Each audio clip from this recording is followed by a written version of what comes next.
Salam jumpa dengan saya, Lelai Nangkai Puji, pengawas dari Kabupaten Kota Waringin Barat, Kalimantan Tengah. Saya merupakan peserta apresiasi GTK tahun 2025, kategori pengawas SMP transformatif dengan konten karya penguatan literasi. Praktek baik yang akan saya sampaikan dalam video ini adalah peran pengawas dalam meningkatkan literasi melalui kegiatan menulis. Seperti kita ketahui bersama, literasi merupakan kemampuan seseorang untuk membaca, menulis, memahami dan mengolah informasi dari teks tertulis. Literasi melibatkan keterampilan membaca dan menulis. Mengapa literasi itu penting? Karena literasi berperan dalam mensukseskan seseorang di bidang akademik dan dalam kehidupan sehari-hari. Latar belakang mengapa saya mengangkat kegiatan menulis sebagai bagian dari pembimbingan saya adalah seperti kita ketahui bersama, rendahnya literasi bangsa Indonesia dalam peringkat dunia. Dan hal ini merupakan hasil penelitian dari PISA tahun 2022 yang menempatkan Indonesia berada di peringkat 71 dari 81 negara. Hal ini harus menjadi perhatian bagi kita bersama. Keterampilan membaca dan menulis merupakan bagian dari literasi. Sementara literasi merupakan kompetensi dasar dalam belajar sepanjang hayat dan berkontribusi dalam masyarakat. Selain itu, seperti kita ketahui bersama bahwa fokus kurikulum merdeka kita di Indonesia adalah salah satunya yaitu literasi. Tujuan dari kegiatan menulis adalah sebagai penguatan literasi di kalangan sendiri. Selain itu juga dapat menghasilkan karya dalam bentuk tulisan yang original. Dan dengan praktik menulis, maka membuat karya tulis menjadi terarah dan sesuai dengan aturan penulisan yang benar. Juga karya yang dihasilkan sesuai dengan kebutuhan kita. Ada begitu banyak manfaat yang dihasilkan dari pelatihan kegiatan menulis ini. Yang pertama adalah meningkatkan kreativitas dari para penulis masing-masing. Kemudian mereka bisa menyalurkan bakat menulis mereka secara positif.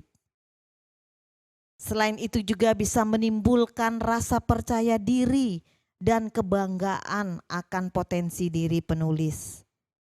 Juga mereka menghasilkan begitu banyak bahan literasi karya sendiri dengan variasi yang bermacam ragam. Sehingga mereka dapat membuat karya dengan menyesuaikan dengan kebutuhan sekolahnya masing-masing. Menulis juga dapat memperkenalkan budaya lokal dan bahasa daerah kepada orang lain yang membacanya. Selain itu, dengan menulis hasil karyanya dapat memotivasi orang lain. Dan dengan berlatih menulis, mendapatkan pengetahuan tentang tata cara penulisan yang baik dan benar. Dalam pendampingan pengawas untuk meningkatkan literasi melalui kegiatan menulis, sasaran yang dimaksud adalah bisa dari siswa, guru, kepala sekolah, guru berprestasi, penulis pemula, anggota komunitas belajar, atau petugas perpustakaan. Bisa juga dari kalangan penulis yang ada di dalam komunitas tertentu, atau penulis yang ingin ikut lomba tertentu, ingin dibimbing, dan ingin dibantu membenahi karya tulisnya yang akan dibawa ke dalam lomba. Prinsip pendampingan yang diterapkan oleh pengawas dalam pelatihan menulis ini yang pertama adalah kolaborasi, yaitu kegiatan menulis harus melibatkan partisipasi semua dan dilaksanakan bersama-sama. Kedua, dilaksanakan secara bertahap. Pembimbingan dilakukan secara bertahap dan disesuaikan dengan keperluan penulis. Yang ketiga, mandiri. Kegiatan menulis harus memberdayakan inisiatif dukungan yang tersedia. Dan yang keempat, berbagi, yaitu mengimplementasikan kepada satuan pendidikan yang lain atau teman-teman yang lain.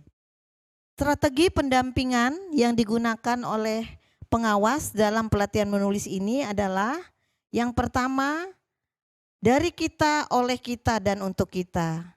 Penulisnya adalah dari kita sendiri, idenya dari kita, dan hasil karyanya dimanfaatkan untuk kalangan kita sendiri. Selanjutnya, strategi pendampingannya adalah memanfaatkan potensi pengawas pendamping sebagai narasumber, sebagai editor, sebagai pemberi masukan, sumbang saran, dan kita menggali potensi yang ada pada penulis. Peran pengawas dalam meningkatkan literasi penulis, satu, sebagai agen literasi, dua, sebagai pembimbing, tiga, sebagai narasumber, empat, sebagai editor, lima, sebagai penerjemah, enam, sebagai pemberi saran, tujuh, sebagai mitra kerja, delapan, sebagai motivator, sembilan, sebagai juri lomba, 10, bagian dari komunitas, 11, sebagai moderator, 12, sebagai pembawa acara atau MC. Hasil dari kegiatan menulis ini adalah banyak karya yang dihasilkan dengan berbagai variasi dan terhindar dari plagiasi. Kita dapat menguak kekayaan sastra lisan sebagai kekayaan budaya. Kita dapat membuat bahan bacaan sesuai keinginan dan mampu menulis dengan sasaran yang tepat. Kita mampu membuat bahan bacaan sendiri dan berperan serta atau berpartisipasi dalam lomba dan berkolaborasi yang baik untuk menghasilkan prestasi. Terima kasih kepada Bu Lelai atas bimbingannya. Saya berhasil mendapatkan sebagai terbaik 1 sebagai guru berprestasi Provinsi Kalimantan Tengah tahun 2023. Juara 1 tingkat provinsi guru berprestasi. Terima kasih. Mendapatkan juara 3 sebagai kepala sekolah berprestasi tingkat Provinsi Kalimantan Tengah tahun 2023. Sehingga sampai juara 3 di provinsi. Terima kasih Bu Lelai. Yang menjadi hambatan dalam praktik kegiatan menulis ini adalah satu, penulis sering merasa takut dan kurang percaya diri dengan kemampuannya. Yang kedua, proses pengumpulan naskah dari penulis cenderung lamban atau molor dari waktu yang ditentukan. 3, apabila bertemu penulis yang tidak mau membuka diri. Yang keempat, penulis terkadang meminta masukan setelah buku selesai dibuat, bukan sebelum buku dibuat, sehingga menyulitkan bagi penulis itu sendiri.